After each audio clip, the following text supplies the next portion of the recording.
Assalamualaikum warahmatullahi wabarakatuh. Kembali lagi bersama aku Muhammad Faris Agustino. Jadi di video kali ini aku akan membahas tentang peruturan statik. Nah, apa sih peruturan statik itu? Yaitu routing statik adalah jenis routing yang dilakukan admin atau pengelola jaringan untuk mengkonfigurasi informasi tentang jaringan yang dituju secara manual. Nah, ciri-cirinya adalah sebagai berikut. Yang pertama yaitu jalur spesifik ditentukan oleh admin jaringan. Yang kedua, pengisian tabel routing dilakukan secara manual oleh admin jaringan. Penggunaan routing statik dalam sebuah jaringan yang kecil tentu bukanlah suatu masalah. Hanya beberapa entry yang perlu diisikan pada tabel forwarding di setiap router. Namun, Anda tentu dapat membayangkan bagaimana jika harus melengkapi tabel penerusan di setiap router yang jumlahnya tidak sedikit dalam jaringan yang besar. Jadi, semisal jaringannya itu sedikit atau cuma 1, 2, 3 router itu mungkin mudah. Tapi kalau udah jaringan yang besar seperti di gedung itu pasti sedikit merepotkan seperti itu. Nah, keuntungan menggunakan router statik. Jadi yang pertama itu meringankan kinerja prosesor router, dan yang kedua tidak ada bandwidth yang digunakan untuk pertukaran informasi dari tabel isi routing pada saat pengiriman paket. Dan yang ketiga, routing statik lebih aman dibandingkan routing dinamis. Yang terakhir, routing statik kebal dari segala usaha hacker untuk mengspoof dengan tujuan membaca traffic. Nah, mungkin itu saja penjelasan yang singkat mengenai routing statik. Agar lebih jelas, kita langsung lanjut ke percobaannya saja. Jadi, nah, di sini aku sudah membuat sebuah sistem jaringannya. Jadi terdiri dari 3 buah PC, yaitu PC1, PC2, PC3, 3 buah router 1, router 2, dan juga router ketiga, dan juga 2 buah server 1 dan server 2. Nah, jadi jadi di sini aku bagi menjadi 3 bagian supaya lebih mudah, yaitu ada bagian pertama yang diisi oleh router 1, bagian kedua diisi oleh router 2 dan PC3, dan bagian yang ketiga adalah router 3 yang diisi dengan server 1 dan server 2, seperti itu. Nah, untuk bagian yang pertama sendiri ini yang perlu kita lakukan adalah men-setting IP address di setiap PC. Nah, IP address-nya ada sebagai berikut.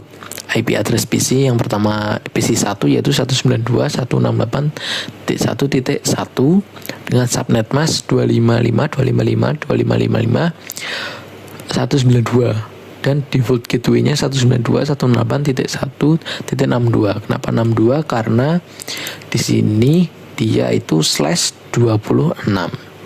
Seperti itu. Jadi dia menggunakan subnet mask 62.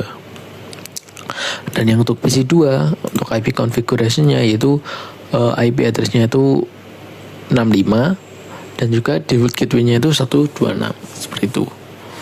Nah, untuk routernya sendiri yaitu di sini saya menghubungkannya dengan kabel Cooper, yaitu Cooper. Nah, dengan ini portnya itu fase Ethernet 0 untuk PC1. Jadi karena PC1 di kabel di port fase Ethernet 0, maka IP address-nya itu adalah gateway dari PC1 yaitu 192.168.1.62. Untuk subnet mask-nya itu sama, jadi tetap 255.255.255.192. Nah, untuk PC2 ini saya masukkan ke port fase Ethernet 1/0 dengan otomatis IP address-nya yaitu adalah gateway-nya dari PC2 itu 192.168.1 dan 126. Jangan lupa port statusnya itu dinyalakan supaya nanti bisa terproses. Nah, lanjut untuk setting yang bagian kedua. Untuk PC3 ini IP configuration-nya adalah seperti ini, yaitu IP address-nya 192.168.1.253, subnet mask-nya 255.255.255.128, dan gateway-nya yaitu 192.168.1.254. Kenapa kok titik 254? Karena di sini itu /25. Nah, seperti itu. Kita lanjut ke routernya. Di sini saya menghubungkannya ke port fast Ethernet 0/0. Jadi IP address-nya itu adalah gateway-nya dari PC3 yaitu 254. Kita on-kan juga, jangan lupa. Nah, jadi untuk menghubungkan antara router 1 dan juga router 2, di sini saya menggunakan kabel serial DCI. Nah, untuk settingannya sendiri yaitu seperti ini. Jadi saya masukkan ke serial 2 untuk dari router 2, dan di router 2 ini saya masukkan ke serial 2 juga. Nah, jadi untuk IP address-nya itu 12.12.12.1. Ini seperti sama yang digambar ya. Jadi 12.12.12 seperti itu. Nah, terus di sini kan serial 2. Port statusnya kita on kan, di router ini juga kita on kan. Nah, IP address-nya sama. Jadi beda serial itu nggak apa-apa, yang penting IP address-nya itu sama seperti itu. Jadi tetap akan bisa berjalan. Nah, lanjut kita setting bagian ketiga, yaitu yang terakhir yaitu server. Nah, untuk server sendiri ini dia juga memiliki IP address. Nah, IP address-nya itu 3333.1. Dari mana? Dari kabel ini ya. Dia itu 33333. Nah, jadi IP address-nya 333333.1, subnet mask-nya itu .0, dan juga default gateway-nya itu 3333.3. Nah, lanjut ke server yang kedua. Untuk server kedua itu IP configuration-nya seperti ini, yaitu 434343.1, subnet mask-nya sama seperti server 1, dan gateway-nya itu .3. Nah, apabila sudah, masukkan ke router. Jadi untuk port fast Ethernet 0/0 itu untuk server 1 dengan IP address-nya itu gateway dari server 1 3333. Nah, untuk kita nyalakan juga port statusnya, pastikan sudah menyala. Fast Ethernet port fast Ethernet 1/0 itu diisi oleh miliknya server 2. Jadi otomatis IP address-nya port ini yaitu gateway-nya dari server 2, yaitu 43.43.43.3. Nah, untuk subnet mask-nya sama antara keduanya ini 2555.255.255.0. Nah, untuk menghubungkan router 3 dengan router 1 dan juga router 2, di sini dari router 1 saya menggunakan serial 3/0. Namun di router ini saya menggunakan serial 2/0. Nah, jadi seperti yang aku bilang tadi, beda port serial itu nggak apa-apa, yang penting sama isinya. IP address-nya untuk serial 3/0 ini menghubungkan router 2. Nah, ini 2323, yang ini itu 1313. Nah, seperti gambar 2323, dan ini 1313 seperti itu. Lalu untuk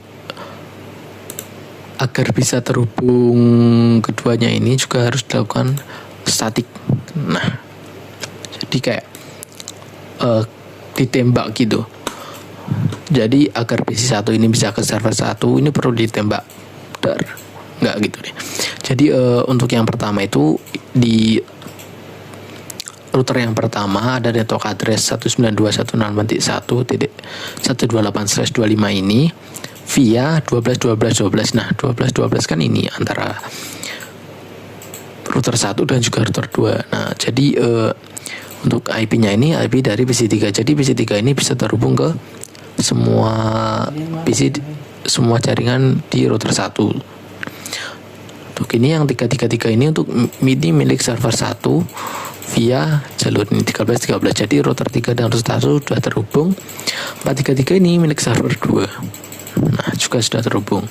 Kita cek untuk yang router kedua statiknya. Nah, ada 4. Jadi yang ini itu via 1212 ini milik PC1, yang IP-nya ini adalah IP dari PC2, yang ini IP dari server 1, yang ini IP dari server yang kedua. Sama halnya di router 3, kita juga harus setting statiknya agar bisa terhubung. Yang ini adalah milik /26 itu PC1, ini juga ini milik PC2, dan ini milik PC3. Nah, artinya semuanya ini sudah terhubung. Nah, untuk mengeceknya kita bisa mengikuti instruksi yang seperti ini. Jadi kita beralih ke mode simulasi, lalu mengirimkan paket simbol PDU dari PC1 ke PC2. Nah, kita kirimkan PDU dari PC1 ke PC2, lalu kita amati. Nah, ini udah masuk mode simulasi, dan juga filternya itu pastikan ICMP ini. Nah, terus kita jalankan. Jadi dari PC1 ke router dari PC2 mengembalikan ke router lagi, router ke PC1. Nah, jadi berhasil ya, komplit, artinya terjadi komunikasi 2 arah. Seperti itu. Kita hapus dulu. Kita lanjut ke yang kedua, dari PC1 ke PC3. Dari PC1 menuju ke PC3 ini antar router. Kita coba. Nah, jadi masuk dulu ke router 1, lalu lanjut ke router 2, dari router 2 baru ke PC3. Nah, PC3 dikembalikan lagi ke router 2, router 2 mengembalikan ke router 1, dan router 1 mengembalikan ke PC1. Nah, sudah tersentang, artinya berhasil. Lanjut ke percobaan ketiga, PC1 ke server 1. Nah, dari PC1 ini ke server yang 1, apakah berhasil? Ya dong, berhasil dong. Jadi ke router 1, ke router 3, lanjut ke server 1, dari server 1 dikembalikan lagi. Nah, seperti itu. Nah, jadi udah berhasil. Kita hapus lagi. Lanjut ke yang keempat, yaitu dari PC1 ke server kedua. PC1 ke server kedua. Temukan. Set.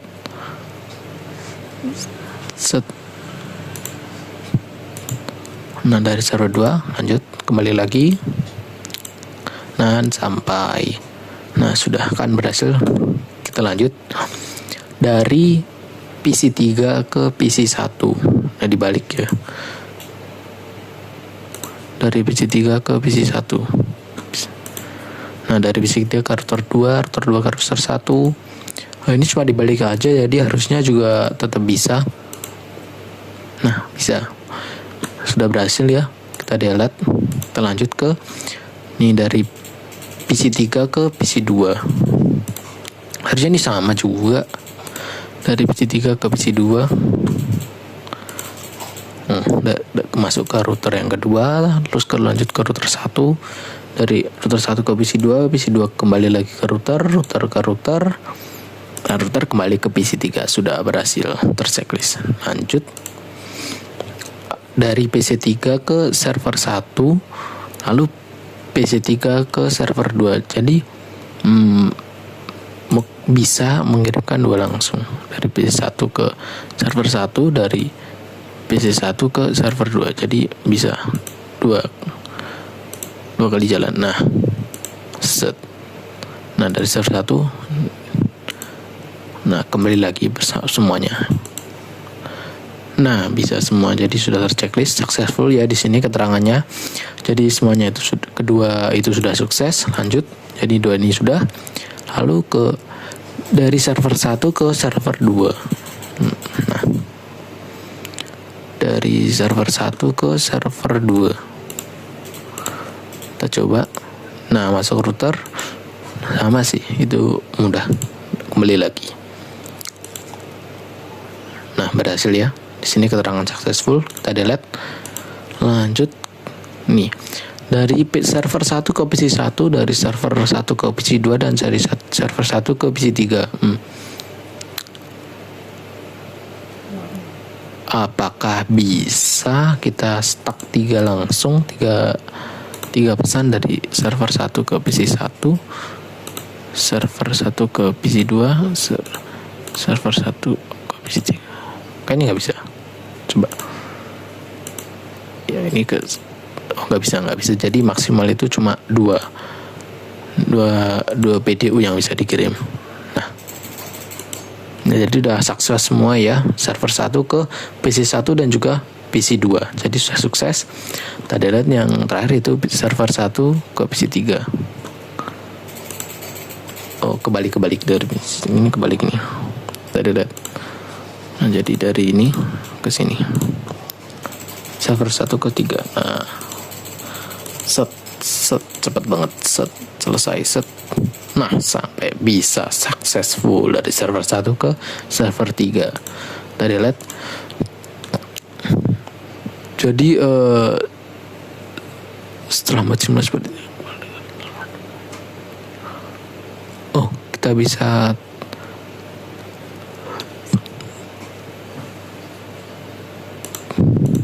tracing.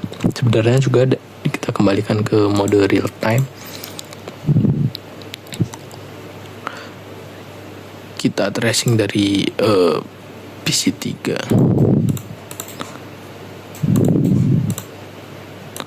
Trace berapa tuh, kita ketikkan IP-nya. Valid comment.